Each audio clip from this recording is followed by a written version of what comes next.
get her going again. Of course, I'm gonna have to empty the shoes for like the 8th time today. If anybody knows, any current mountain bike riders out there that knows how to do this without constantly getting crap in your shoes, please feel free to hit me up in the comments. It's just a constant barrage of crap in my shoes. Really? I just bumped up against my tire and felt another piece of dirt fall in my shoe. Whatever. Getting back on the trail. So we're gonna come do this tough trail again. And for no other reason than I want to take another crack at it. I'm feeling much better than I was both the last 2 times that I tried it. So here we go. This is Upper Comanche Camp. I don't know that I'll make it all the way through it without stopping, but I'm at least keep the pace going when I do stop. Oh, I say all of that. A little climb and my legs are on fire.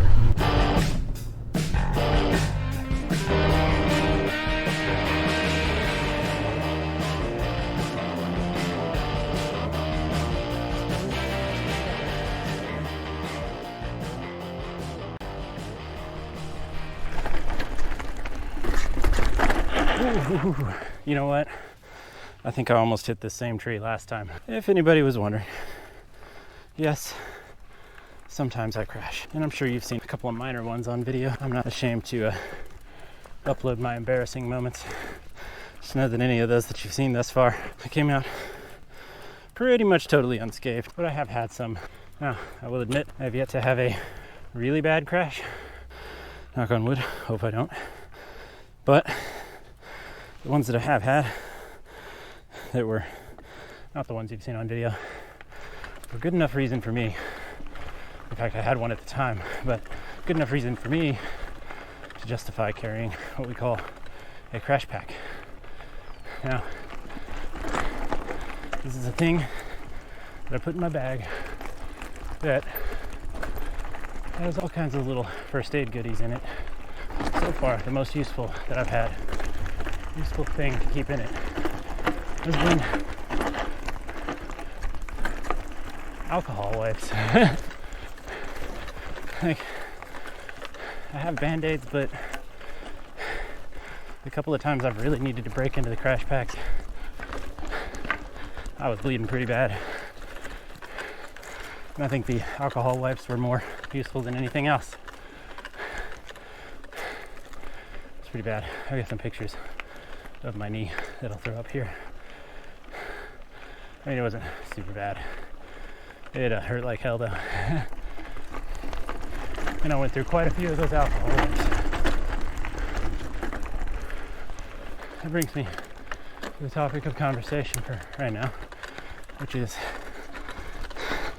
what goes in your bag when you go. And honestly, any of this can really translate to hiking if you do that. There might be some more specific things to that regard that may be a little more useful for one activity or the other. But I pretty much just keep the essentials in my bag.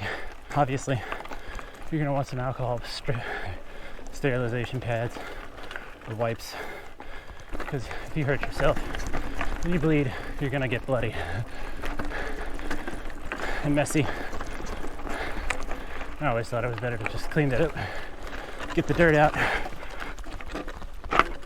I can't believe I made it up that and then ran into a tree.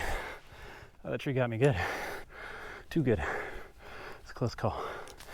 I think that scared me more than anything else. This trail's kicking my butt in a different kind of way today. Back to what I was talking about before I was so rudely interrupted by that tree. I carry alcohol pads. I do have some Band-Aids. I believe there's like a little syringe type thing in there. Not a hook with a needle, just like a little plastic one that you would hook the needle to. And the reason for that is like if you get a really bad bug bite, or God forbid you get bit by a snake, you can kind of try to suck the poison out or venom. How well that works, I don't know. I'm not a first aid guy, so you know, it just came in the bag, so it's there. On top of that, there's, you know, some triple antibiotic, some anti-itch, a few other odds and ends. I think you can get on Amazon actually and just search for mountain bike crash pack, and you'll see what I'm talking about. My kid, when she's with us, she carries that plus a few little extra things that we use more of when she's around, because she tends to run into things. We would go through what comes in that little crash pack pretty quick, but if you don't know what to take, go get one of those, throw it in your bag, and hope you don't wreck, you know? And crack it open, see if there's something you need when you do. If you do. Hope you don't, but if you do, you'll have something. So, what else goes in the bag? Hydration pack. I got a separate bladder other than the one that it came with, because the one that it came with only held 2 liters. And I was like, that's not enough water. I'm going to be out there for a long time. To be honest with you,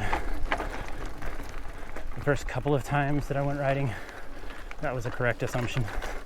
But at this point, one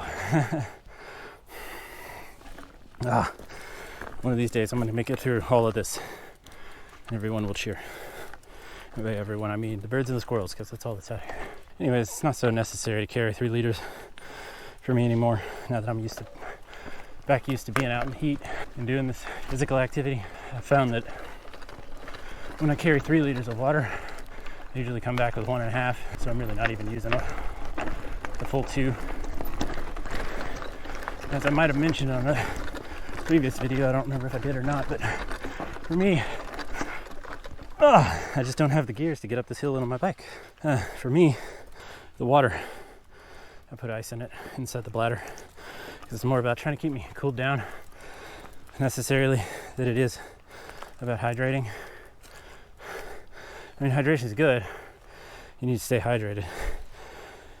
I don't have a problem with the hydration so much as I have running out of breath and overheating. You do not want to black out on your bicycle going down a hill. That is a sure way to end up in the ER, my friends. Nobody wants to do that. Okay.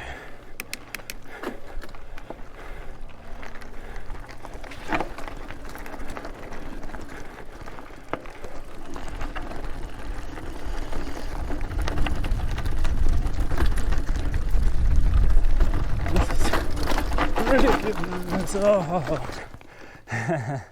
Lost control. All right, here we go. Back to my downhill. I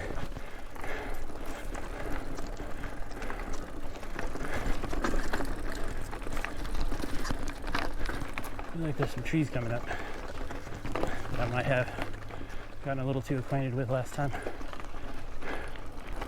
Yeah, I think they're up in here somewhere. Do I have another turn and a rise? Nope. I think we're going down. We are going down. Okay, so I think I banged one in here. A little hanging on the left side. Yep, there it was. I'll go through the downhill portion and get back to talking about what's in my bag. I mean, I guess I don't need to tell you about all the camera equipment. A couple of tripods I don't need to carry ever. Maybe one day I'll need to carry them, but as it is, I have not used them.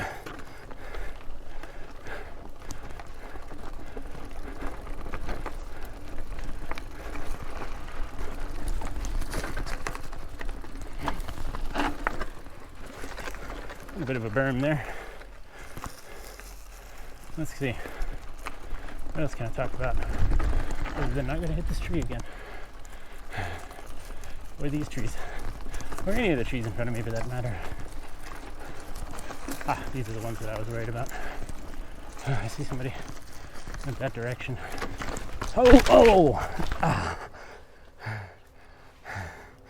Well, I'm glad that was all on footage, because man, I'm an idiot. Earlier it was this over here. That time it was that other tree. I'm watching one tree and hit the other. Good job, Bob. I think I legitimately hit my head on that one, actually. Oh, I am not having the best ride today. But here's what's cool. You see that ridge over there? That's where we were earlier. And I've gone all the way around the Horseshoe Valley. Dang, I feel like my arm might be bleeding. I hit pretty good. I'm scraped up though. Okay, we're good. I don't know how long I've been recording. I don't know if I'm still recording. All the technical difficulties I've been having with this cable today. I think, well, it's probably worth it in the long run because I don't have to do all this stopping and swapping out batteries when I put that giant battery pack with the cable running directly into the GoPro Media mod. Well, this feels like snake territory here.